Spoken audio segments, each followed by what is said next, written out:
We are the heartbeat of Seattle. Hello, and thank you for stopping by. If you are a subscriber, thank you for subscribing. I hope that the information that I can provide is entertaining as well as educational. And what I mean by that is that I hope that I can tell you something that maybe you don't already know, or if it's something you do know, I can add something to it. I know my videos are not perfect in the sense that other people do videos, but this is what I do and this is what I offer. This is me, and I hope that you enjoy what I do. Regardless, I'll keep chugging along and doing my videos, even if I don't get another subscriber. On the off chance that somebody bumps into these videos and gets something out of it, my job has been done. So today I'd like to thank you for stopping by, and to get things started, I want to tell you a couple of things that has happened recently. One, I had wrote a letter to Governor Jay Inslee, and I was under the impression that he reads his letters, or he has people that reads his letters. But what they do basically is skim the heading or the subject, and then they just send out a letter that's just like a letter they send to everybody. The reason I'm saying that is because I had wrote him about a couple of things: the coronavirus um, update, people being sick, people dying, and getting the numbers wrong. And I'll explain that in a minute. But I was written back a letter, one of those letters that gets sent out to everybody. It says, "Dear Timothy, thank you for contacting the officer of Governor Inslee. We appreciate the opportunity to respond to your concerns regarding the 2019 novel coronavirus COVID-19 pandemic. Unfortunately, due to the incredible high volume of messages we are receiving at the time, we are unable to respond to each question directly, but please know that our comments are being read, that your comments are being read and shared with the appropriate staff." Now, I understand people are overworked right now. There's a lot of people doing double duty, and they're doing the best they can, but to timestamp something such as sending me housing and food support for families with students, for workers, for business, for other information. I might do another video with this in there, read this out, and put this down there for everybody that needs it, because this is kind of an important thing. It's not exactly what I expected, but now that I think about it, there is some really important stuff in here, which will be for another video. And I think this will be something, and it comes straight from the governor's office. Regardless of whether you like him or hate him, these are things that could potentially help you. So that'll be in the next video that I do. Now, having said that, I wanted to say that I did not get a response personally from Governor Inslee, but it kind of worked out anyway, because they offered me some things that I hadn't thought about and that I was not expecting. Now, on to why I said that they could be reading the numbers wrong.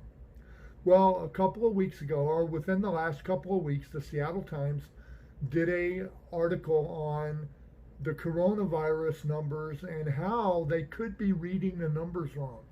And I'll explain what I mean. Several years ago, back in the 90s when I was younger, and I was living at a shelter,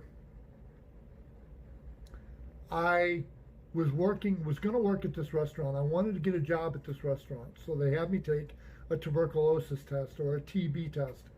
And upon taking that test, I was diagnosed, or it came back positive. And I said to the person that gave me the test, I said, "Man, I can't believe it came back positive." And he said, "Well, what do you mean?" And I said, "Well, 2 years ago, when I took the test, it came back negative. I don't understand how I could have got tuberculosis or TB. And he said, you were tested 2 years ago? And I said, yes, I was tested 2 years ago. And he says, oh man, I wish you would have told us that you have been tested. And I said, what do you mean? And he goes, well, you're a false positive then, which means that you tested positive, but really you are false. You don't have it. But every time you take the test and you take it again, it's going to normally show that you're positive, even if you're not. So what I mean by the coronavirus being a false positive now, there are some people that have it, but there are a whole bunch of people that do not have it, that are tested and they're told that they're positive for the coronavirus. They sit at home quarantining themselves. They never get sick. They don't have a high fever. They don't break out in sweats. Everything's just hunky-dory, normal business as usual. Why? Because if they've been through a cold recently, such as December, January, February cold, and it was a severe cold and it took you at least a week to get over it or better, and you had to take medication for it, and you had to take Mucinex, and you had to take get a flu shot and all that stuff. There's antibodies that are still in your body left over from that cold, which when tested for the coronavirus, it's going to show those antibodies, and it's going to automatically assume that you have the coronavirus, which means that you don't have it, but they're testing you for it.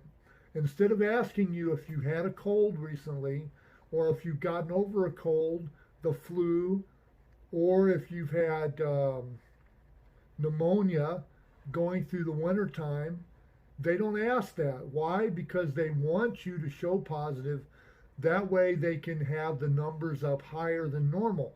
But when the Seattle Times did this report, they said that it was the Department of Health that came to this conclusion.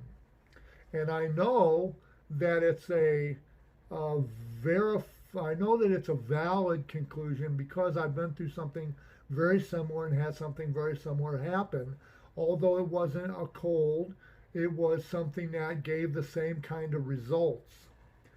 But what struck me as funny was that when the Seattle Times did that article, you never heard anything else about it. The Associated Press or the AP didn't pick it up. It didn't go into every newspaper. I tried, I looked. That was something that they didn't want you to know. The Seattle Times reported on that. They weren't supposed to report on that. It was not picked up by any other newspaper. The story was killed. Why? Because it doesn't fit the narrative that they want you to know about now. Having said that, I'm not saying that people are not getting sick and they're not dying. I'm just saying that objects appear closer than they are in the mirror. Having said that, I want you to still be safe. Oh, and another thing I wanted to bring up, masks. When you're wearing a mask, that could cause you to catch a cold and get sick if you are prone to get hot easily. You're breathing out hot air and you're breathing in hot air mixed in with cool air. That causes your nose to start running for some people. If that happens to you, be very careful and carry yourself a rag. Take off the mask, wipe your nose really good, put the mask back on. Why? Because you could catch a cold that way. They're not telling you that either. I know that from personal experience because I wear a mask when I go out and it's hot. And when it's hot, being a little overweight like I am, yes, I'm not ultra svelte and hunky-dory like a lot of guys are. I am a little overweight and I get hot very easily in the hotter summer months. So I have a tendency to catch a cold a lot easier going into the summer, coming out of the summer. I'm going to let you go on that note. The next video I'm going to talk about deals with the housing support for families with students and so on. That was given to me by the governor's office in my email. So that'll be my next video coming up. If you like my videos and you want to put a comment below, please do so. Also, if you do not like my videos, please do not just do the thumbs down and be afraid to tell me, or just do it. There's a guy out there named Patrick Griffin that I got out of my life because he disrespects me and he tends to be one of those annoying people that you can't get rid of, and he can't take no for an answer. When you ask him to be polite on the phone, he won't do it. It's all about him. When you're on the freeway, he's going in his direction and you got to buckle up or you're going to get tossed out of the car. So I had to cut him loose. It was nothing personal. Well, actually, it was personal. I didn't hate him. I wish him all the best, but it's just time for us to part ways. We've known each other for a long time, but being with or being around him is not giving me any kind of uplift or any kind of boost in my self-esteem, and it's not helping me further my life. And he apologizes but goes back to it, apologizes but goes back to it, and I'm pretty sure he's one of the people that puts a thumb down on my videos. And if you do, please be kind and explain to me why. Tell me you just don't like me, you don't like the way I look, you don't like the way I sound, you think my videos could be better. Whatever it is, please just put it down there and I'll thank you for the comment, because whatever you say could possibly help me make a better video. So next time you'll give me a thumbs up instead of a thumbs down. If you do like my videos and you want to hit that thumbs up, hit that big old squash button. I appreciate it. Also, if you want to submit, if you want to subscribe, hit that subscribe button right down. It's like right underneath there. Yeah, it's right underneath there. I'm going to let you go on that note. Remember, let us make tomorrow better than yesterday by doing the very best we can today. Have a good afternoon, Seattle, America, and all points beyond.